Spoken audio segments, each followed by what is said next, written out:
اللهم لبيك لبيك لا شريك لك لبيك إن الحمد والنعمة لك والملك لا شريك لك لبيك اللهم لبيك لبيك لا شريك لك لبيك إن الحمد والنعمة لك والملك لا شريك لك لبيك اللهم لبيك لبيك لا شريك لك لبيك إن الحمد والنعمة لك والملك لا شريك لك.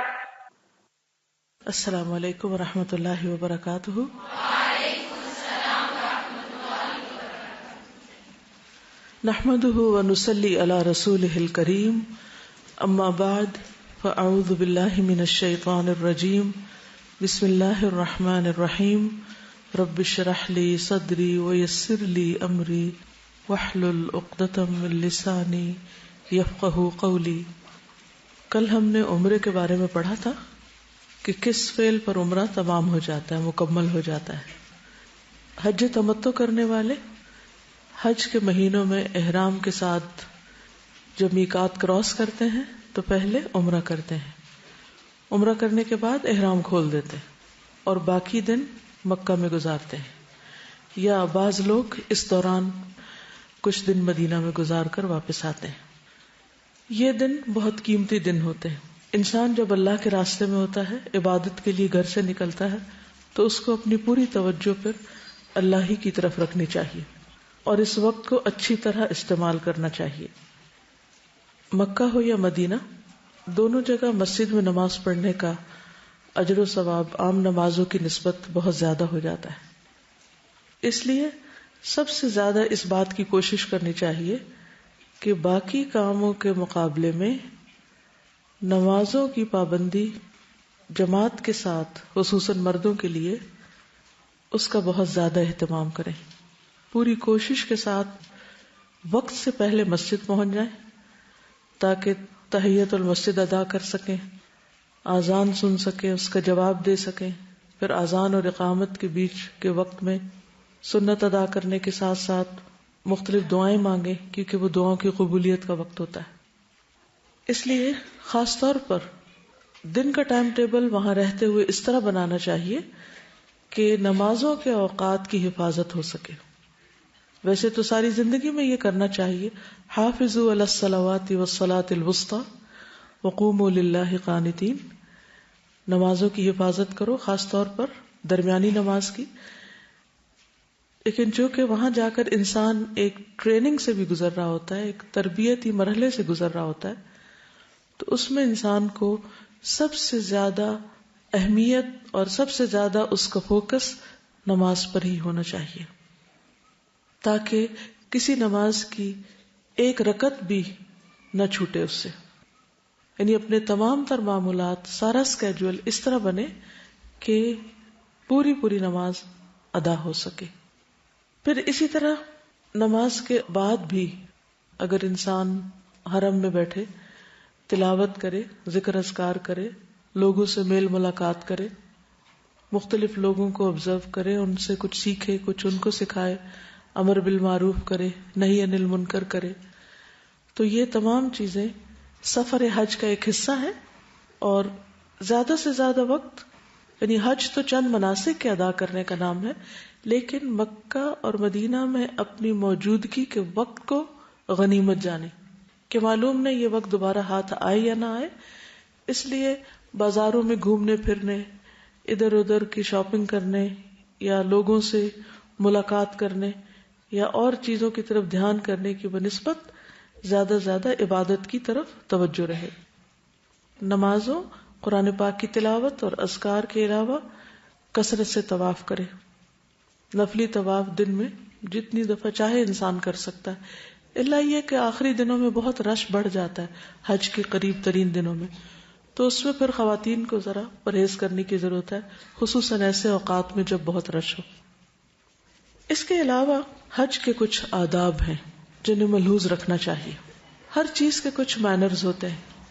کسی بھی جگہ رہنے، کسی بھی جگہ پر جانے میں کیا کیا چیزیں ضروری ہیں وہ ہم سب کو عام طور پر معلوم ہوتی ہیں یا جانے سے پہلے ہم معلوم کرتے ہیں.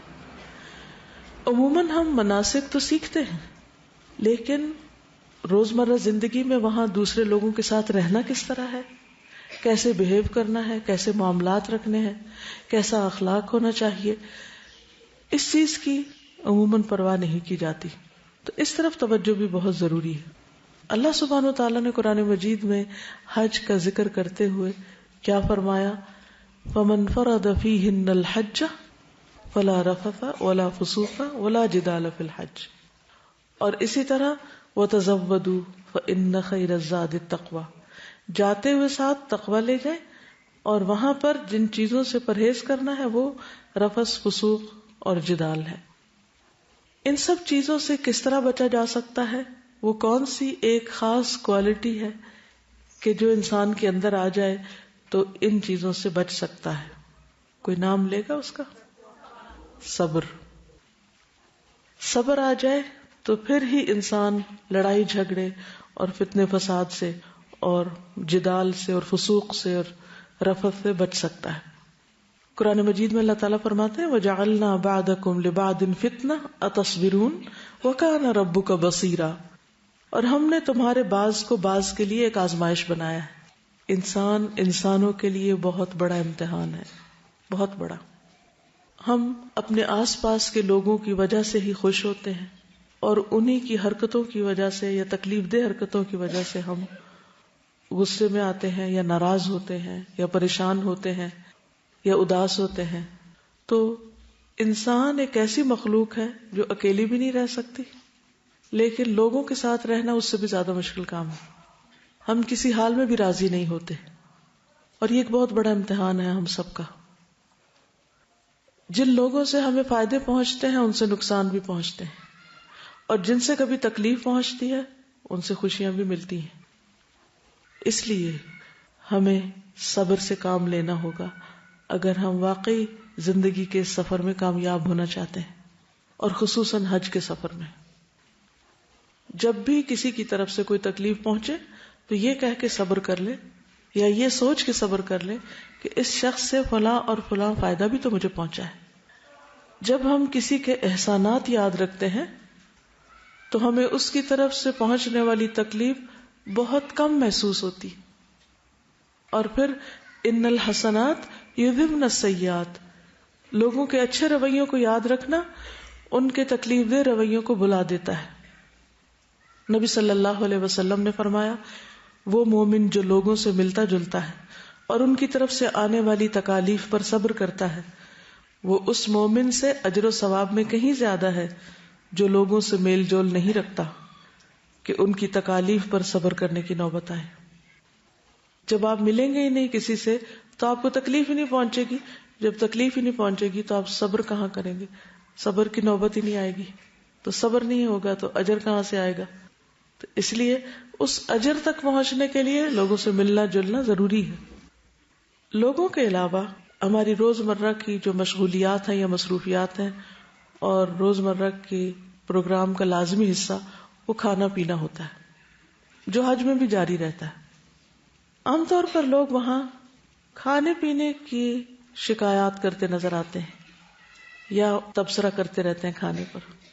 کھانے سے پہلے اس بات کی فکر لگی رہتی ہے کہ کہاں سے کھائیں گے، کیا کھائیں گے. جب کھانا سامنے آتا ہے تو کچھ اس وقت باتیں بناتے ہیں، کچھ کھانے کے بعد. کیا ہم ان تبصروں سے رک نہیں سکتے؟ رک سکتے ہیں اگر ہماری زندگی میں کوئی اعلیٰ مقاصد ہو. تو کیا کرنا چاہیے؟ صبر کے ساتھ ساتھ شکر. جو بھی ملے اسے کھا لیں اور شکر ادا کریں. حدیث میں آتا ہے اللہ تعالیٰ اس بندے سے خوش ہوتا ہے جو ایک لقمہ کھا کر اس پر اللہ کا شکر ادا کرے یا ایک گھونٹ پیے اور اس پر اللہ کا شکر ادا کرے. تو کھا پی کر کیا کرنا چاہیے؟ شکر ادا کرنا چاہیے جو بھی ملے. اگرچہ یہ باتیں میں حج کی مناسبت سے کر رہی ہوں لیکن ان کو آپ یہاں بھی استعمال کر سکتے ہیں، ان سے فائدہ اٹھا سکتے ہیں، خصوصاً اگر آپ ہاسٹل میں رہ رہے ہو. کیونکہ ہاسٹل میں رہنا بھی ایسے ہی جیسے حج پہ جا کے رہنا. وہاں بھی اسی طرح لوگ ایک ایک کمرے میں کئی اکٹھے ہی رہ رہے ہوتے ہیں اور ہر وقت ایک ہجوم کا سا سما ہوتا ہے. پھر سکینت اختیار کرنا.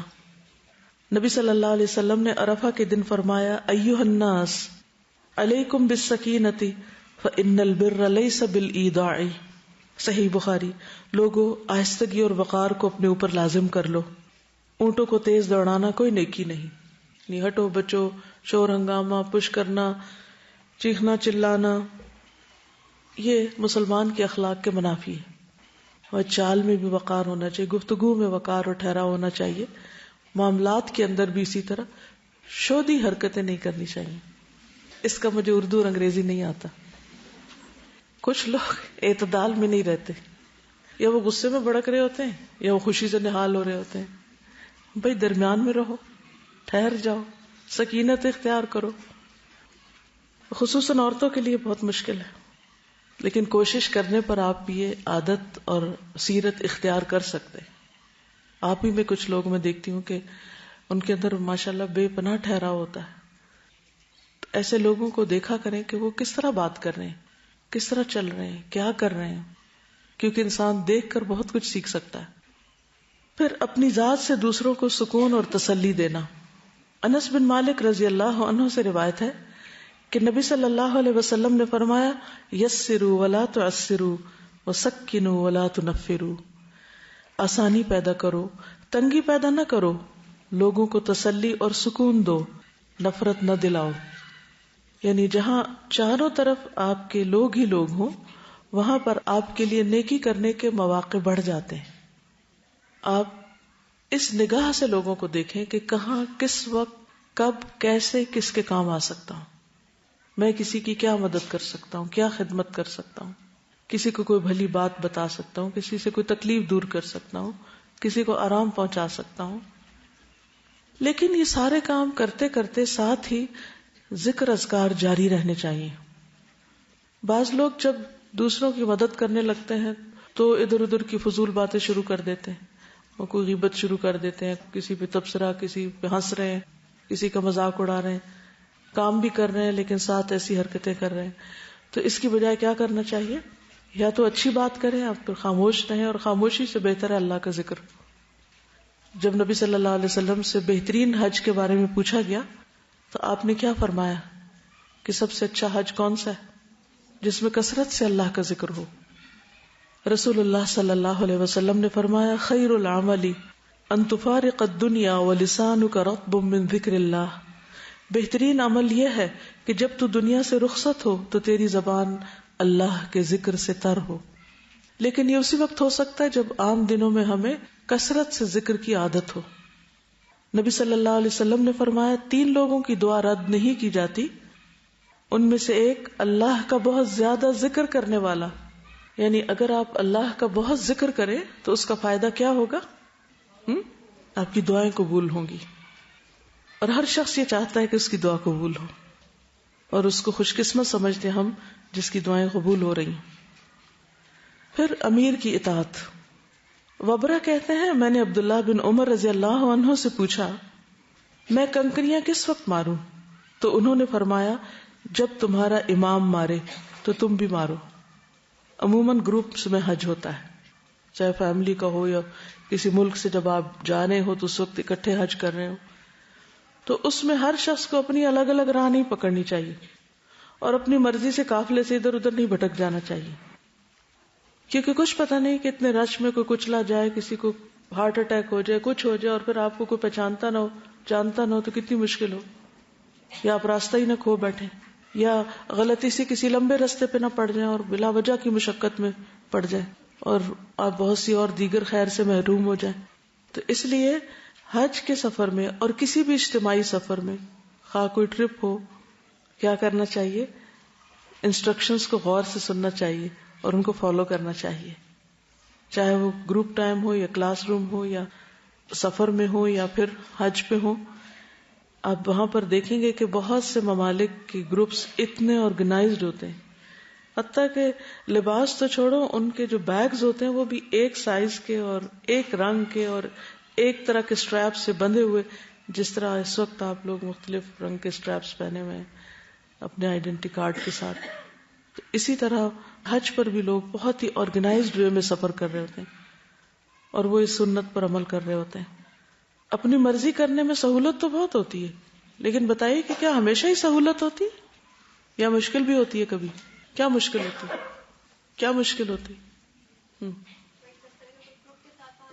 اپنے گروپ کے ساتھ جاتا ہے اور اپنی مرضی سے بغیر کسی انسٹرکٹر کو بتائے وہ چلا جاتا ہے اور گروپ کہیں اور چلا جاتا ہے. تو بہت سارے لوگ ایسے دیکھے گئے ہیں جو پورا حج کے دورانیے میں اکیلے بیٹھے رہتے ہیں، نہ وہ اس جگہ سے کہیں اور جا سکتے ہیں، ان کو کچھ معلوم نہیں ہوتا. اور اکثر بزرگوں کے ساتھ بھی ایسا ہوتا ہے. بالکل. جی ہاں، ایک دوسرے کی سپورٹ نہیں ملتی. ہم اپنے علاوہ دوسروں کا بھی وقت ضائع کرتے ہیں کیونکہ وہ بیٹھے انتظار کرتے رہتے کہ کب لوگ واپس آئیں اور ہم اگلا سٹیپ شروع کریں. تو اس لیے اس سے بہت زیادہ پرہیز کرنا چاہیے کہ جہاں بھی آپ اکٹھے ہو کر جائیں، اکٹھے ہو کر رہیں، تو جو وقت بتایا جائے، جو جگہ بتائی جائے، اس کی پابندی کریں، ورنہ آپ خود کو بھی مصیبت میں ڈالیں گے اور دوسروں کو بھی. پھر لڑائی جھگڑے سے بچنا.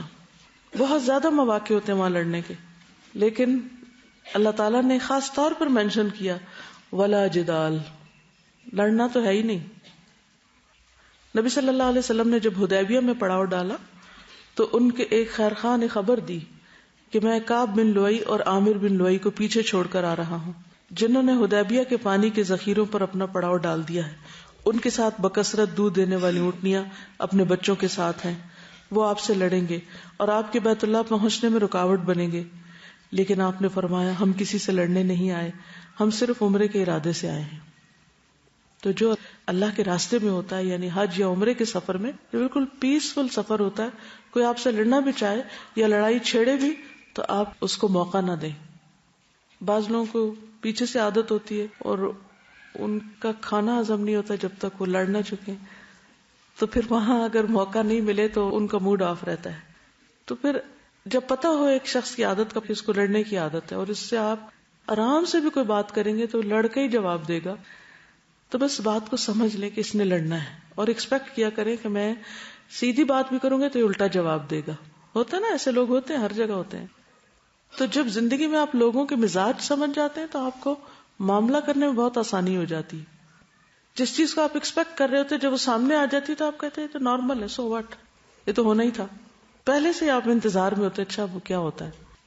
تو اسی طرح اگر اس سفر میں بھی آپ کا ساتھ کچھ ایسے لوگوں سے ہو جائے کہ جو بد اخلاق ہوں، بد زبان ہوں، بدتمیزی سے بات کرتے ہوں، اور آپ کو معلوم ہے یہ عادتیں بچپن سے پڑ جاتی ہیں لوگوں کو نا، بعض اوقات بڑے ہو کر بھی نہیں جاتی. وہ کسی بھی مقام پہ پہنچ جائیں لیکن ان کے پھر اخلاق نہیں بدلتے کیونکہ وہ ان ماحول کی پیداوار ہے نا. وہ بعض اوقات ان کے بس کی بات نہیں ہوتی، ان کو سمجھ بھی نہیں ہوتی وہ کیا بول رہے ہیں، کیا کہہ رہے ہیں، احساس بھی نہیں ہوتا. چھوٹ چھوٹ کے تانے دیتے جاتے ہیں اور وہ اس کو اپنے بڑی سمارٹنیس سمجھتے ہیں، حالانکہ انتہا درجے کی بد اخلاقی ہوتی. اور خصوصاً اگر لوگوں کو یہ پتا ہو کہ آپ قرآن پڑھے ہوئے ہیں یا آپ دین پر چلنے والے ہیں اور پھر آپ سے یہ بد اخلاقیاں سرزد ہو رہی ہوں تو آپ دین کو بھی، قرآن کو بھی، باقی چیزوں کو بھی بدنام کر رہے ہیں. حالانکہ دین یہ تعلیم نہیں دیتا. یہ لوگوں کے اپنے اخلاق، مزاج، ان کے خاندان، ان کے ماحول ہوتے ہیں جن کا وہ رنگ چڑھائے ہوئے ہوتے ہیں اپنے اوپر. تو جب کوئی لڑنے جا رہا ہو تو پھر کنارہ کشی کر لیں. مسور بن مخرمہ سے روایت ہے کہ رسول اللہ صلی اللہ علیہ وسلم صلح حدیبیہ کے موقع پر مکہ جا رہے تھے. ابھی آپ راستے میں تھے کہ آپ نے فرمایا خالد بن ولید قریش کے سواروں کے ساتھ ہماری نقل و حرکت کا اندازہ لگانے کے لیے مقام غمیم میں مقیم ہے، اس لیے تم لوگ داہنی طرف ہو جاؤ. بس اللہ کی قسم خالد کو ان کے متعلق کچھ بھی علم نہ ہو سکا. یعنی وہ پتہ چلانے کے لیے کس طرح مسلمان جا رہے ہیں وہ دیکھنا چاہتے تھے. تو نبی صلی اللہ علیہ وسلم نے رستہ ہی بدل دیا. جب آپ کو پتا ہو کہ لڑنے والا وہ سامنے سے آ رہا ہے تو آپ کیا کریں؟ بہادری کا مظاہرہ کریں، آستینیں چڑھانے لگے؟ نہیں، رستہ بدل دیں. لوگوں کے ساتھ اچھے اخلاق سے پیش آئیں. یعنی یہ تو اس صورت میں جب کوئی آپ سے لڑنے آ رہا ہو، لیکن آپ خود جب معاملہ کریں تو اچھی طرح کریں. حدیث میں آتا ہے جہاں کہیں بھی ہو اللہ سے ڈرو، برائی کے بعد بھلائی کرو تاکہ وہ اسے مٹا دے، اور لوگوں سے اچھے اخلاق سے پیش آؤ. ہم انسان ہیں، غلطی، کمی، کمزوری ہم سب سے ہو جاتی، لیکن اس کے بعد کوشش کریں کہ پھر اچھا سلوک کر لیں، حسن اخلاق سے معاملہ کر لیں. نبی صلی اللہ علیہ وسلم نے فرمایا تم میں سب سے بہتر وہ ہے جس سے خیر کی امید ہو. یعنی آپ جب اس سے بات کریں تو آپ کو یہ اطمینان ہو کہ اس شخص سے مجھے خیر ہی ملے گی، کوئی بھلائی نصیب ہوگی، اور اس کے شر سے امن ہو. اور سب سے بدتر وہ ہے جس سے خیر کی توقع نہ ہو اور اس کے شر سے امن نہ ہو. پھر زبان کی حفاظت، اس پہ خصوصی دھیان دیں، اس کو لاک میں رکھیں، ناشکری کے جملے نہ بولے جو اللہ کی ناراضگی کا باعث ہوں. ابو ہریرہ فرماتے ہیں نبی صلی اللہ علیہ وسلم نے فرمایا بندہ ایک بات زبان سے نکالتا ہے اور اس کے بارے میں سوچتا نہیں، جس کی وجہ سے وہ دوزخ میں اتنی دور پھسل کے گرتا ہے جتنا مشرق و مغرب کے بیچ میں دوری. تو اس لیے بہت سوچ سمجھ کے بات کریں، اور اگر کوئی بات کر کے آپ کو خلش شروع ہو جائے تو استغفار کر لیں اور آئندہ ان جملوں پر چیک رکھیں کہ پھر ایسی بات نہیں کریں گے. جب ہم کثرت سے ذکر کریں گے اور خاموش رہیں گے تو پھر ایسی نوبت ویسے ہی کم آئے گی. رسول اللہ صلی اللہ علیہ وسلم نے فرمایا اللہ اس بندے پر رحم فرمائے جو فائدہ مند بات کرتا ہے یا پھر خاموش رہ کر سلامت رہتا ہے. یعنی یہ نہیں کہ ایک مصنوعی خاموشی طاری کر لیں، جب ضرورت کے موقع پر بھی کوئی نہیں بولتا اس سے بھی دوسروں کو پریشانی لاحق ہوتی ہے، تو اس پریشانی سے بھی دوسرے کو بچانا چاہیے. تو اللہ تعالیٰ اس پر رحم کرے جو فائدے کی بات کرے، یعنی فائدے کی بات کرنے والے پر اللہ کی رحمت ہے. یا پھر اگر نہیں ہے کوئی فائدے کی بات، کام کی بات، تو خاموشی اختیار کر کے سلامت رہیں. پھر نظروں کی حفاظت، کیونکہ حج کے لیے کثرت سے مرد اور کثرت سے عورتیں گئی ہوتی ہیں اور باہم اختلاط بھی بہت ہوتا ہے. اس لیے کوشش کریں کہ کسی نامحرم پر نظر نہ پڑے. یعنی آپ چلیں اس طرح کہ جیسے آپ کے آس پاس کوئی بھی نہیں، فوکس کریں اپنے منزل پہ، اپنے مقصد پہ. تو ہر ناجائز غیر ضروری چیز پہ فوکس نہ کریں، اس پہ توجہ نہ دیں. چیزیں نظروں سے آگے سے گزریں گی، لوگ گزرتے جائیں گے، نظر ٹھہرائے نہیں کسی پہ. یعنی ہر شخص کو یہ معلوم ہے کہ نظروں سے اگنور کرنا کیا ہوتا ہے، کس طرح انسان اپنی حفاظت کر سکتا ہے. لوگوں کے ہجوم میں، بھیڑ میں، جب چاروں طرف بھی مرد ہوں تو بھی آپ کو طریقہ آنا چاہیے کہ آپ نے اپنی نگاہ کی حفاظت کس طرح کرنی. نبی صلی اللہ علیہ وسلم نے فرمایا، صحیح حدیث ہے، 3 افراد کی آنکھیں روز قیامت آگ کو نہیں دیکھیں گی. ان میں سے ایک وہ آنکھ ہے جس نے اللہ تعالیٰ کے حرام کردہ امور سے نظروں کی حفاظت کی، یعنی کسی کے سطر پہ نظر نہیں ڈالی، یا عورت مرد کے چہرے کو یا مرد عورت کے چہرے کو نہ دیکھے. تو جو اپنی نظروں کی حفاظت کرے گا اللہ سبحانہ و تعالیٰ قیامت کے دن اس کی حفاظت فرمائیں گے. پھر امر بالمعروف اور نہی عن المنکر اور دعوت اللہ کا کام ساتھ ساتھ کرتے جانا. نبی صلی اللہ علیہ وسلم نے فرمایا، جب لوگ گناہ کا کام ہوتے ہوئے دیکھیں اور اس سے نہ روکیں تو عنقریب ان سب کو اللہ کا عذاب گھیر لے گا. تو ہاتھ سے بھی روک سکتے ہیں، زبان سے بھی روک سکتے ہیں، اور مختلف طریقے سے سمجھا کے بھی لوگوں کو، ویسے کوئی لڑ رہا ہے تو اس کو بیچ میں صلح کرا دیں، کوئی اور چھلکا پھینک رہا ہے، پانی گرا رہا ہے، پانی بچے ضائع کر رہے ہوتے ہیں وہاں بیٹھ کے. بعض لوگ پانی ایک کپ میں پینا چاہیے 2 اکٹھے میں پینا شروع کر دیتے ہیں، پی کے نیچے پھینک دیتے ہیں. بہت سے غلط کام ہو رہے ہوتے ہیں. تو آپ ان کو اپنے عمل سے بھی بتا سکتے ہیں، خود آگے بڑھ کے ان چیزوں کو ٹھیک کر کے بھی، روک کے بھی. مثلا نبی صلی اللہ علیہ وسلم حج پہ جا رہے تھے، ایک عورت نے آپ کو راستے میں روک کر ایک سوال کیا، اس کے پاس بچہ تھا، اس نے آگے بڑھا اور کہا، یا رسول اللہ کیا اس پر بھی حج ہے؟ تو آپ نے فرمایا نہیں، اور آپ نے یہ بھی بتایا کہ اگر تم اس بچے کو حج کراؤ گی تو تمہارے لیے اس کا اجر ہے. فرض نہیں ہے بچے پہ، لیکن اگر بچہ ماں کے ساتھ حج کرتا ہے تو ماں کو اجر ملے گا اس کا. تو ایک نہیں 2 حج ہو جائیں گے ایک ہی سفر میں. پھر اللہ کی راہ میں کثرت سے خرچ کرنا، فی سبیل اللہ خرچ کرنا، کیا اجر ہے اس کا معلوم ہے آپ کو؟ مثل الذین ينفقون اموالهم فی سبیل اللہ. تو حج کیا ہے؟ فی سبیل اللہ سفر ہے. تو ساتھیوں پہ خرچ کرنا، وہاں کے لوگوں پہ خرچ کرنا، کسی بھی اعتبار سے کسی کو فائدہ پہنچانے کے لیے، یہ کوئی صدقہ خیرات نہیں، ویسے ہی خوش دلی کے ساتھ خیر اور بھلائی کے کاموں میں خرچ کرنا، اس کا اجر بہت زیادہ ہے، عام خرچ کرنے سے بھی زیادہ ہے. اس کو مثال کیا ہے قرآن مجید میں؟ کمثل حبۃ انبتت 7 سنابل فی کل سنبلۃ 100 حبۃ واللہ یضاعف لمن یشاء. ایک دانہ جس سے 7 بالیاں نکلیں اور پھر ہر بالی پہ 100 دانے ہوں، تو گویا ایک دانہ ملٹیپلائی ہو کر 100 دانے بن گیا. تو 1 روپیہ یا 1 ریال آپ خرچ کریں گے تو 700 کے برابر ہو جائے گا. اس لیے خوش دلی کے ساتھ خرچ کریں. عبداللہ بن عمر سے روایت ہے کہ رسول اللہ صلی اللہ علیہ وسلم نے فرمایا اللہ تعالیٰ اپنے بندوں کو نفع پہنچانے کے لیے کچھ لوگوں کو بطور خاص نعمتیں عطا کرتا ہے. اگر وہ خرچ کرتے رہیں تو وہ انعامات برقرار رہتے ہیں، اور اگر وہ رک جائیں تو وہ ان سے سلب کر کے دوسروں کو دے دیتا ہے. کیا مطلب ہے اس کا؟ کیا سمجھ آیا؟ جی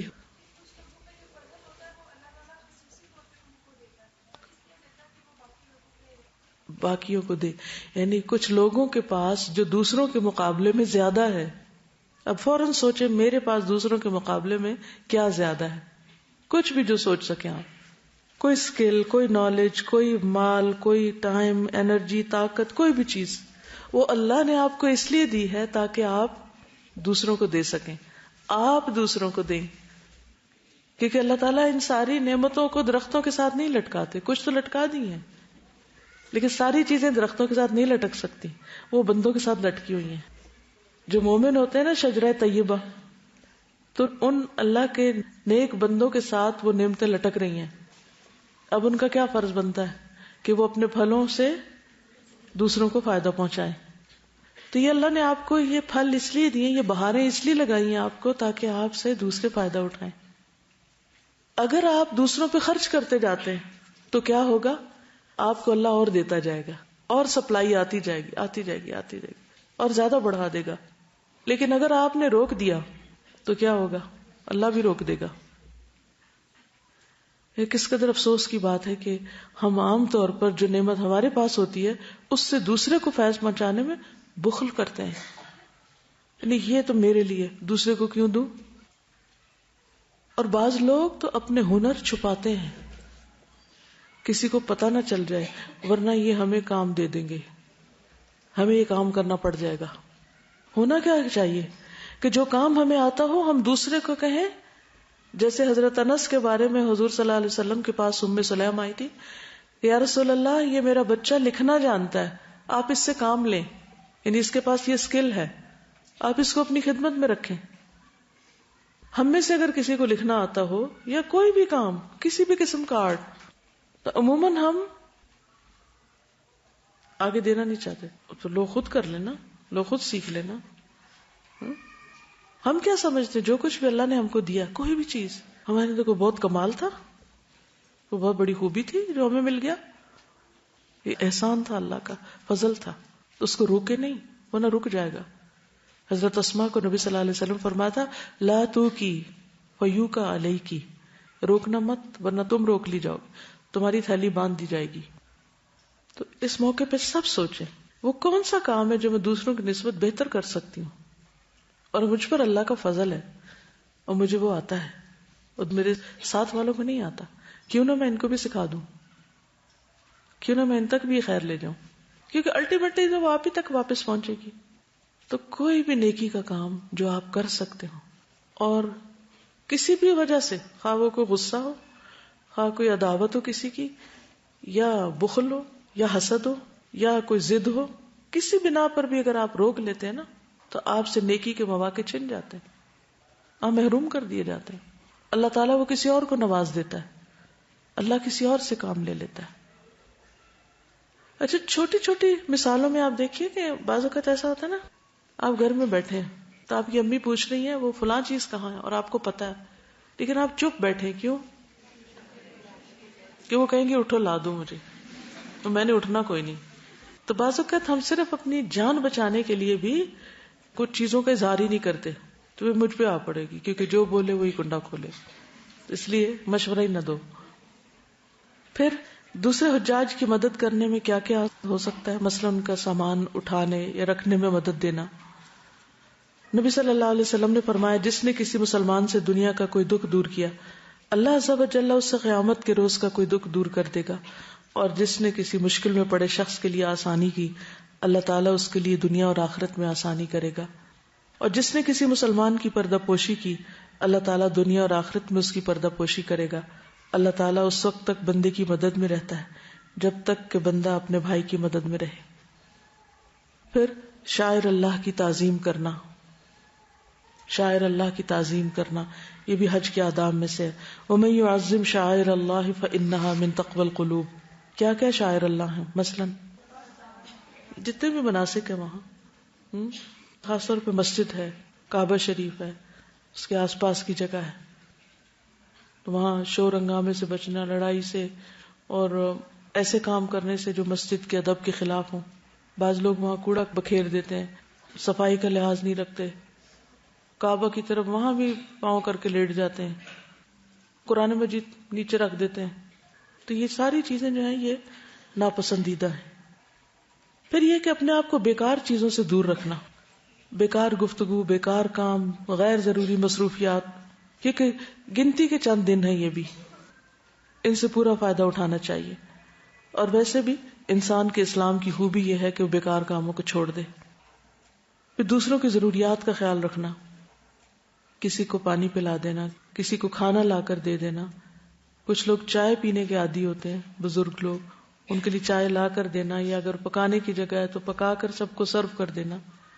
ایک گروپ کے اندر ینگ لوگ ہوتے ہیں، کوئی بڑے عمر کے ہوتے ہیں، کوئی بہت صحت مند ہوتے ہیں، کوئی بیمار ہوتے ہیں. تو آپ اپنا مقام دیکھ لیجئے کہ آپ کہاں ہیں اور آپ کتنی نیکی کما سکتے ہیں. تو اس اعتبار سے دوسروں کے ساتھ جتنی بھی ان کی خدمت، ان کی مدد آپ کر سکتے ہو کریں، لیکن ساتھ ساتھ نیت ضرور قابو میں رکھیں. پیپل پلیزر نہ بن جائیں کہ لوگ کہیں گے واہ بھائی واہ فلاں تو بہت اچھی ہے، اس نے تو اتنی خدمت کی حج کے سفر میں کہ بس ہمیں بھولتا ہی نہیں. یہ تمغہ لینے کے لیے نہیں کریں.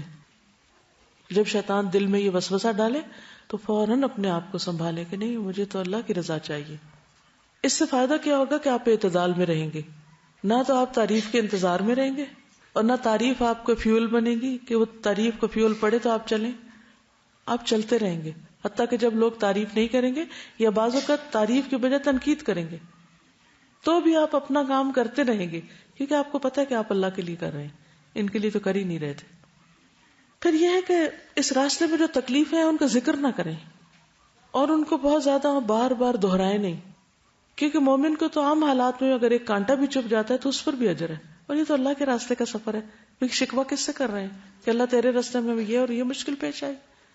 نہیں، نادانی میں بھی ایسی باتیں نہ کریں، کیونکہ جو مسلمان جب اس کو دنیا میں کوئی کانٹا بھی چبھے اور اس پر وہ ثواب کی نیت سے صبر کرے تو اس وجہ سے اللہ تعالیٰ قیامت کے دن اس کے گناہ معاف کر دیں گے. تو ہائے ہائے نہیں بچائے رکھنا چاہیے. پھر اسی طرح اگر بیمار ہو جائیں حج کے سفر میں، علاج دوا کے ساتھ ساتھ اپنے ساتھیوں کو، آس پاس کے لوگوں کو تنگ نہ کریں، پریشان نہ کریں. بخار بھی چڑھے تو جسم سے اس طرح گناہ جھڑتے ہیں جیسے سوکھے پتے درخت سے جھڑتے ہیں. تو یہ سارے گناہوں کو جھاڑنے کے طریقے ہوتے ہیں، تو اس کا بھی بہت ذکر نہ کریں. پھر دوسروں میں صلح کروانا.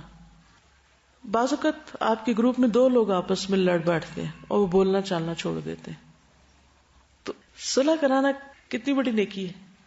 نماز، روزے، حج، زکوٰۃ سے بھی بڑی، اجر و ثواب میں بڑھ جاتی. کیونکہ ہوتا ہی ہے کہ جب 2 لوگوں کی لڑائی ہو جاتی ہے یا آپس میں کوئی مس انڈرسٹینڈنگ ہوتی ہے، پھر آپ کو غیبت بھی سننی پڑتی ہے اور بدگمانیاں بھی بعض اوقات آپ کے دل میں آ جاتی ہیں اور بعض اوقات دوسروں کو آپ بلٹل کرنے لگتے ہیں. تو بہتر ہے کہ جلد از جلد ان کی دوستی کرا دی جائے. تو اس سے انشاءاللہ تعالیٰ آپ کے حج کا سفر جو ہے وہ خوشی سے گزرے گا. کہتے ہیں یوم الترویہ. عرب لوگ حج کے سفر پر روانہ ہونے سے پہلے اس دن اونٹوں کو خوب پانی پلاتے تھے، سیراب کرتے تھے، یعنی سیرابی کا دن. تو یوم الترویہ یا اس سے پہلے حج کے مناسک کو پھر دوہرا لیں.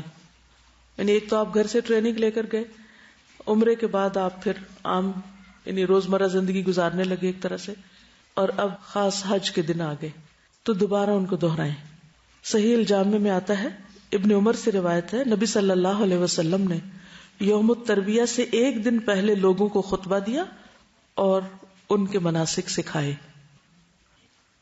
پھر حج تمتع کی نیت کرنے والے افراد غسل کر کے اپنی قیام گاہ سے احرام باندھیں.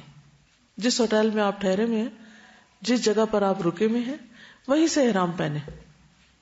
مسجد عائشہ جانے کی یا کہیں اور جانے کی ضرورت نہیں. رسول اللہ صلی اللہ علیہ وسلم نے فرمایا جو لوگ میقات کے اندر رہتے ہوں وہ اپنے شہروں سے احرام باندھیں، حتیٰ کہ مکہ کے لوگ مکہ ہی سے احرام باندھیں. جابر سے روایت ہے کہ رسول اللہ صلی اللہ علیہ وسلم نے صحابہ سے فرمایا، بیت اللہ کے طواف اور صفا و مروہ کی سعی کے بعد اپنے احرام کھول ڈالو اور بال ترشوا لو، یوم الترویہ تک برابر اسی طرح حلال رہو، یوم الترویہ تک یعنی 8 ذی الحج تک اسی طرح حلال رہو، پھر یوم ترویہ میں مکہ ہی سے حج کا احرام باندھو. صحیح بخاری کی روایت ہے. لبیک حجن کہہ کر حج کی نیت کریں. انس رضی اللہ عنہ کہتے ہیں جب ہم مکہ آئے تو آپ کے حکم سے جن لوگوں نے حج تمتع کا احرام باندھا تھا سب نے احرام کھول دیا، پھر 8ویں تاریخ کو سب نے حج کا احرام باندھا. نیت کرنے کے بعد ایک بار یہ کلمات ادا کریں، اللہم حجۃ لا ریاء فیہا ولا سمعۃ، اے اللہ میرے اس حج سے نہ دکھاوا مقصود ہے نہ شہرت مطلوب. منہ سے بول کے کہیں کہ اللہ حج کر رہا ہوں دکھانے کے لیے یا شہرت کے لیے نہیں. اس کے بعد تلبیہ پڑھیں. جابر رضی اللہ عنہ نے بیان کیا کہ ہم نبی صلی اللہ علیہ وسلم کے ساتھ حجۃ الوداع میں مکہ آئے، پھر 8ویں ذی الحج تک ہم حلال ہو گئے، اور مکہ سے نکلتے ہوئے جب ہم نے مکہ کو اپنی پشت پہ چھوڑا تو حج کا تلبیہ کہہ رہے تھے. یعنی پہلا تلبیہ کب شروع ہوا تھا؟ جہاز میں شروع ہوا تھا، ٹھیک ہے. اور کب ختم ہوا تھا؟ جی مسجد حرام میں پہنچ کر. اب اس کے بعد تلبیہ ختم، عام ذکر کرتے رہیں. دوبارہ تلبیہ کب شروع ہوگا؟ 8 ذی الحج کو جب دوبارہ احرام پہنا جائے گا حج کے لیے، ٹھیک ہے. لبيك اللهم لبيك لبيك لا شريك لك لبيك إن الحمد والنعمة لك والملك لا شريك لك لبيك اللهم لبيك لبيك لا شريك لك لبيك إن الحمد والنعمة لك والملك لا شريك لك لبيك اللهم لبيك لبيك لا شريك لك لبيك إن الحمد والنعمة لك والملك لا شريك لك. ابن عمر رضی اللہ عنہ 8ویں ذی الحجہ میں نماز ظہر پڑھنے کے بعد جب سواری پر اچھی طرح بیٹھ جاتے تو لبیک کہتے. ٹھیک ہے، لبیک شروع کب کرنی چاہیے؟ جب سواری پہ بیٹھ جائیں. خواتین حالت حیض میں بھی احرام کی نیت کریں گی، وہ طواف کے علاوہ باقی تمام ارکان ادا کر سکتی ہیں. عائشہ رضی اللہ تعالیٰ عنہ فرماتی ہیں کہ ہم رسول اللہ صلی اللہ علیہ وسلم کے ساتھ حج کے لیے اس طرح نکلے کہ ہماری زبانوں پر حج کے علاوہ اور کوئی ذکر ہی نہ تھا، یعنی تلبیہ ہی تلبیہ تھا. جب ہم مقام صرف پہنچے تو مجھے حیض آ گیا. میں اس غم میں رو رہی تھی کہ نبی صلی اللہ علیہ وسلم تشریف لائے. آپ نے پوچھا کیوں رو رہی ہو؟ میں نے کہا کاش میں اس سال حج کا ارادہ ہی نہ کرتی. آپ نے فرمایا شاید تمہیں حیض آ گیا. میں نے کہا جی ہاں. آپ نے فرمایا یہ چیز تو اللہ تعالیٰ نے آدم کی بیٹیوں کے لیے مقرر کر دی ہے، اس لیے جب تک تم پاک نہ ہو جاؤ طواف بیت اللہ کے علاوہ حاجیوں کی طرح تمام کام انجام دو. شاید اس میں یہی حکمت تھی کہ حضرت عائشہ ہم سب کے لیے ایک نمونہ بن جائے. حضرت عائشہ فرماتی ہیں کہ میں نے نبی صلی اللہ علیہ وسلم کے ساتھ حجۃ الوداع کیا. میں تمتع کرنے والوں میں سے تھی، یعنی وہ حج تمتع کر رہی تھی، اور ہدی یعنی قربانی کا جانور اپنے ساتھ نہیں لے کر گئی تھی. پھر وہ حائضہ ہو گئی اور عرفہ کی رات آ گئی اور ابھی تک وہ پاک نہیں ہوئی تھی. اس لیے انہوں نے کہا اللہ کے رسول صلی اللہ علیہ وسلم آج عرفہ کی رات ہے اور میں عمرہ کی نیت کر چکی تھی. آپ نے فرمایا اپنے سر کو کھول دو، کنگھی کرو اور عمرہ کو چھوڑ دو. میں نے ایسا ہی کیا. پھر میں نے حج پورا کیا. اور پھر انہوں نے عمرہ کب کیا تھا؟ جب سب لوگ واپس جا رہے تھے تو اس وقت آپ نے عمرہ بھی کیا، کیونکہ سب عمرہ اور حج دونوں کر رہے تھے. تو انہوں نے بھی پھر واپسی پہ عمرہ کر لیا. حج کے بعد مکہ سے منا کے لیے روانہ ہو اور ظہر سے پہلے منا پہنچ جائے. یہ مسنون طریقہ ہے. عبدالعزیز بن رفیع بیان کرتے ہیں میں نے انس بن مالک سے پوچھا رسول اللہ صلی اللہ علیہ وسلم نے ظہر اور عصر کی نماز 8ویں ذی الحجہ میں کہاں پڑھی تھی؟ اگر آپ کو نبی صلی اللہ علیہ وسلم سے یاد ہے تو مجھے بتائیے. انہوں نے جواب دیا کہ منا میں.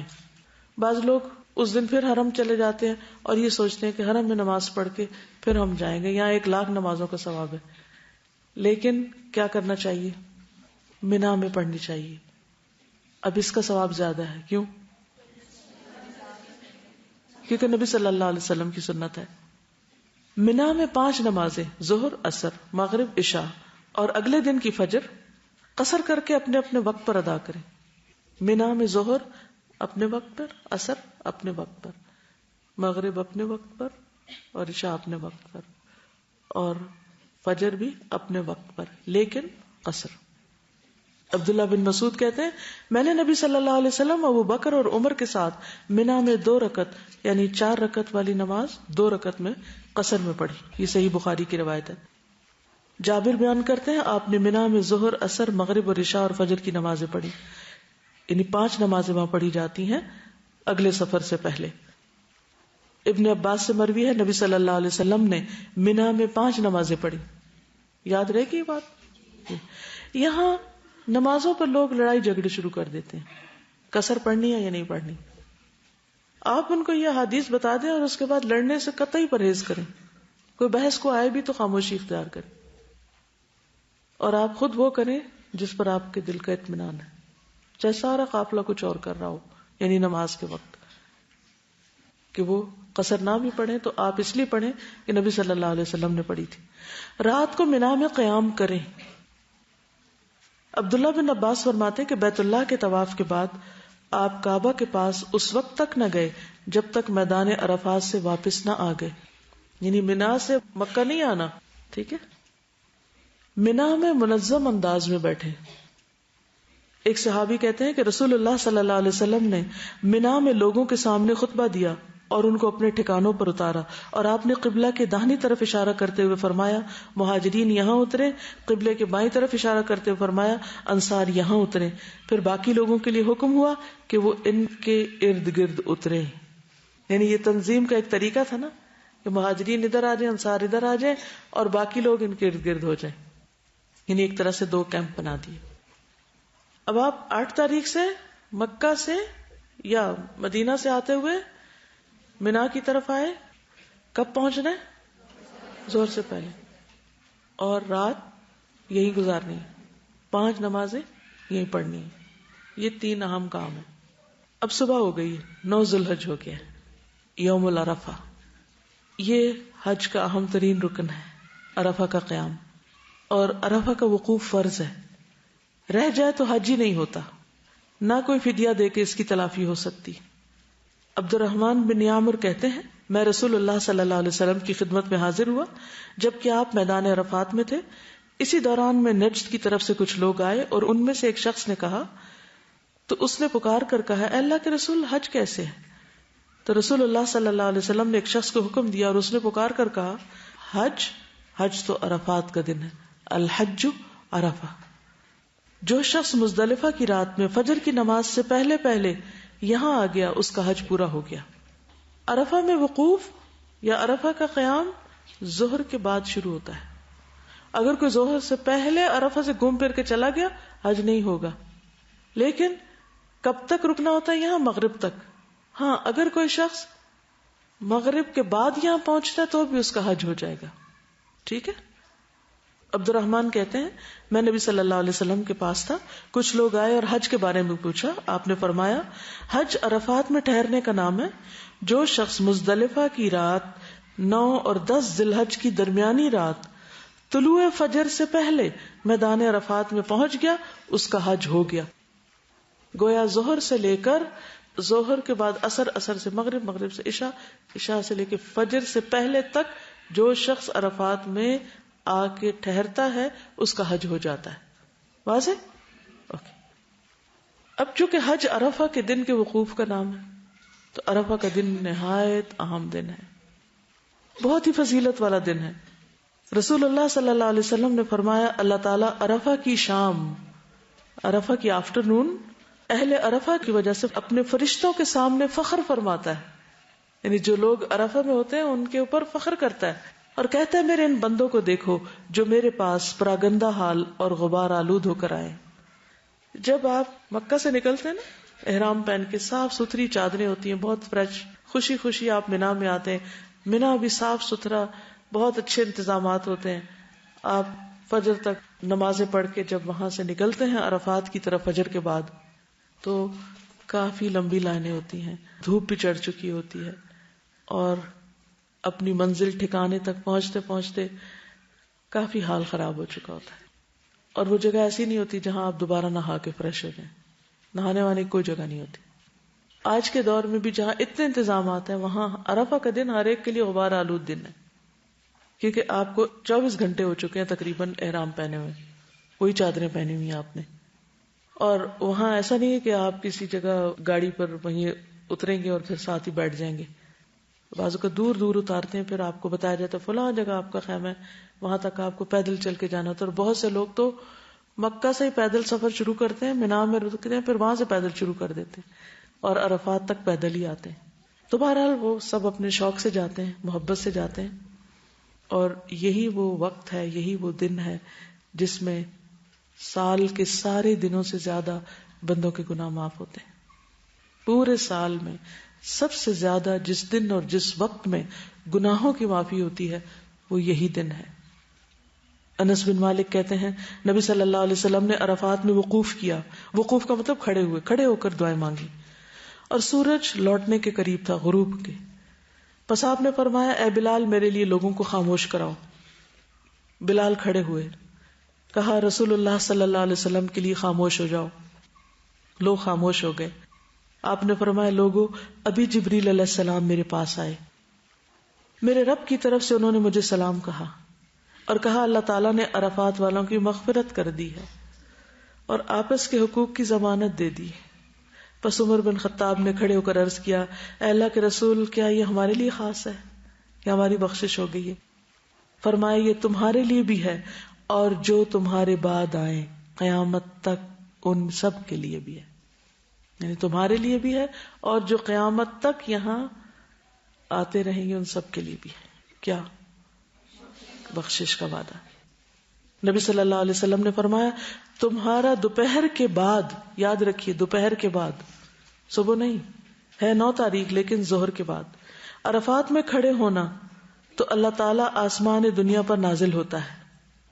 یعنی بندہ جب وہاں ہوتا ہے تو اللہ تعالیٰ قریب آ جاتے ہیں اور فرشتوں سے تم پر فخر کرتا ہے. فرماتا ہے کہ میرے بندے میرے پاس کھلے اور گہرے ہر راستے سے پراگندہ حالت میں آئے ہیں جو میری رحمت اور جنت کے امیدوار ہیں. بس اگر تمہارے گناہ ریت کے ذروں یا بارش کے قطروں یا سمندر کے جھاگ کے برابر بھی ہوں تو میں انہیں بخش دوں گا. میرے بندوں لوٹ جاؤ، تم بخشے بخشائے ہو، اور ان کی بھی مغفرت ہے جن کی تم نے سفارش کی. جن کی ڈائری میں کاپیوں میں دعائیں لکھ کے لے گئے تھے نا کہ اللہ ان کو بھی بخش دے، ان کو یہ عطا کر، ان کی بھی بخشش ہو جاتی. یعنی جن کے لیے وہ دعائیں کرتے ہیں وہاں جا کر. 9 ذی الحجہ کو طلوع آفتاب کے بعد منا سے عرفات کے لیے نکلے. جابر رضی اللہ عنہ بیان کرتے ہیں منا میں فجر کی نماز پڑھنے کے بعد آپ صلی اللہ علیہ وسلم تھوڑی دیر ٹھہرے حتیٰ کہ سورج نکل آیا. آپ نے اپنے لیے بالوں کے بنے ہوئے خیمے کے متعلق حکم دیا اور وہ نمرہ میں لگا دیا گیا جہاں مسجد نمرہ ہے.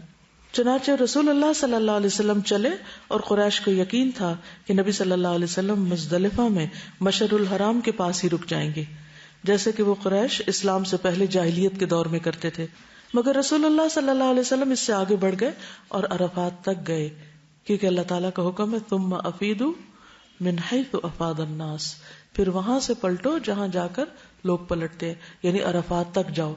تو قریش دور جاہلیت میں نہیں جاتے تھے، وہ کہتے تھے ہم سردار قبیلہ ہیں، ہمیں عام لوگوں کی طرح وہاں جانے کی ضرورت نہیں. لیکن حج تو مساوات کا سبق ہے، چاہے کوئی بادشاہ ہو یا فقیر، سب کو اس میدان میں حاضری دینا ضروری ہے، اس کے بغیر حج ہوتا ہی نہیں. منا سے عرفات جاتے ہوئے تکبیر اللہ اکبر، تحلیل لا الہ الا اللہ اور تلبیہ لبیک اللہم لبیک پکارے. محمد بن ابی بکر ثقفی نے بیان کیا میں نے انس بن مالک سے تلبیہ کے بارے میں دریافت کیا کہ آپ لوگ نبی صلی اللہ علیہ وسلم کے عہد میں اسے کس طرح کہتے تھے. اس وقت ہم منا سے عرفات کی طرف جا رہے تھے. انہوں نے فرمایا کہ تلبیہ کہنے والے تلبیہ کہتے، تکبیر کہنے والے تکبیر، یعنی دونوں چیزیں ہو رہی ہوتی تھی. اس پر کوئی کسی پہ اعتراض نہیں کرتا تھا.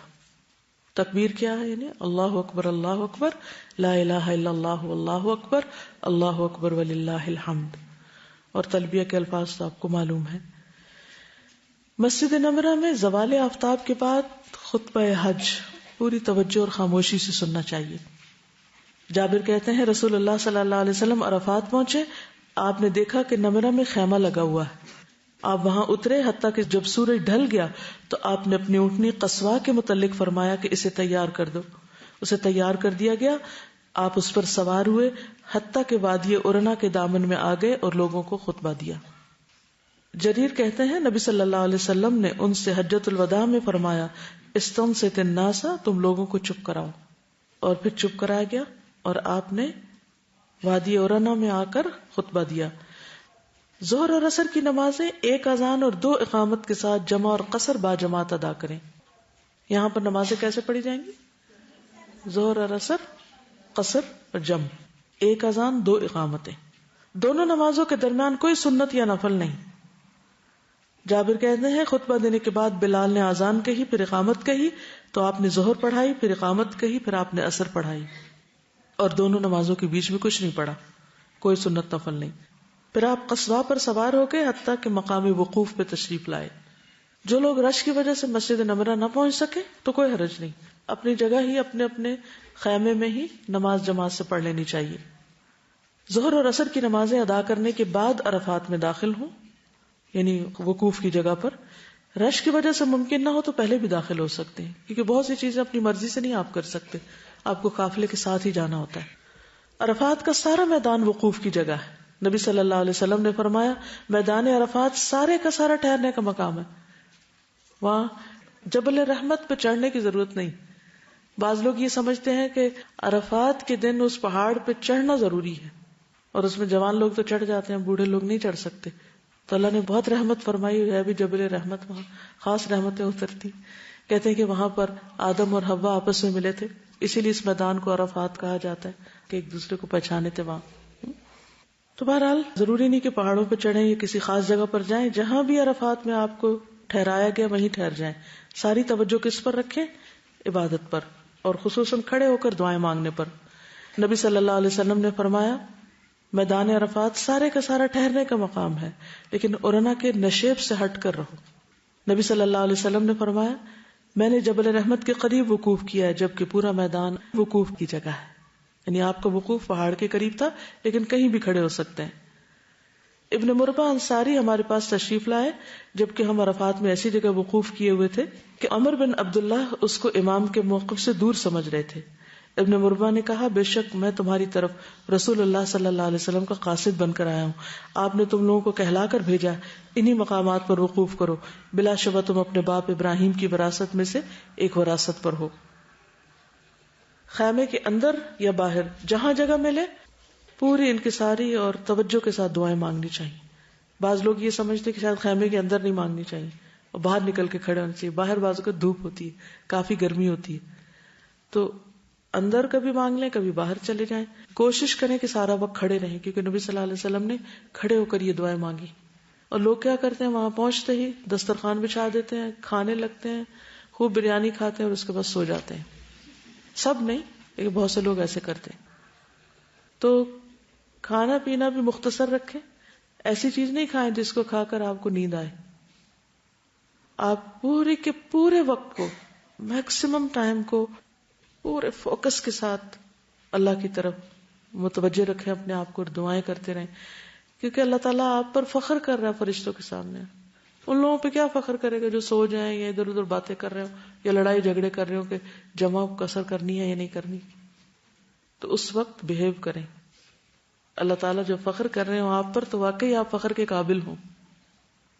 جابر کہتے ہیں نبی صلی اللہ علیہ وسلم قصواء پر سوار ہوئے حتیٰ کہ مقام وقوف پہ تشریف لائے، اپنی اونٹنی قصواء کا پیٹ پتھروں کی طرف کر دیا، یعنی وہیں رکے رہے، اور جبل المشا کو جو کہ ریت کا بڑا ٹیلا تھا، لوگ اس کو پیدل ہی عبور کرتے تھے، اپنے سامنے کیا، قبلہ رخ ہوئے، پھر وہیں رکے رہے حتیٰ کہ غروب ہو گیا، اور ٹکیا کے غائب ہو جانے کے بعد کچھ زردی بھی ختم ہو گئی، اتنی دیر تک وہاں رکے۔ ہاتھ اٹھا کر بکثرت دعائیں کرنا۔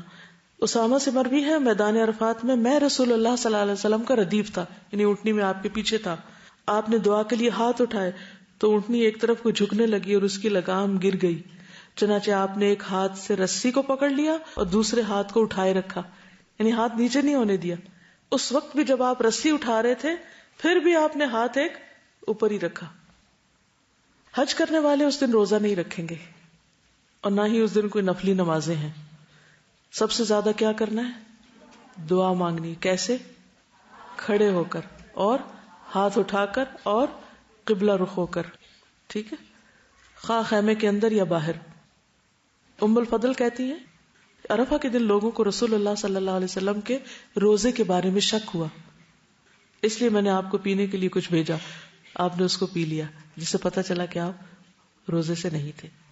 عقبہ بن عامر بیان کرتے ہیں رسول اللہ صلی اللہ علیہ وسلم نے فرمایا یوم عرفہ یوم نحر یعنی 10ویں ذی الحج قربانی کا دن اور ایام تشریق ہم اہل اسلام کے عید کے ایام ہیں، یہ کھانے اور پینے کے دن ہیں.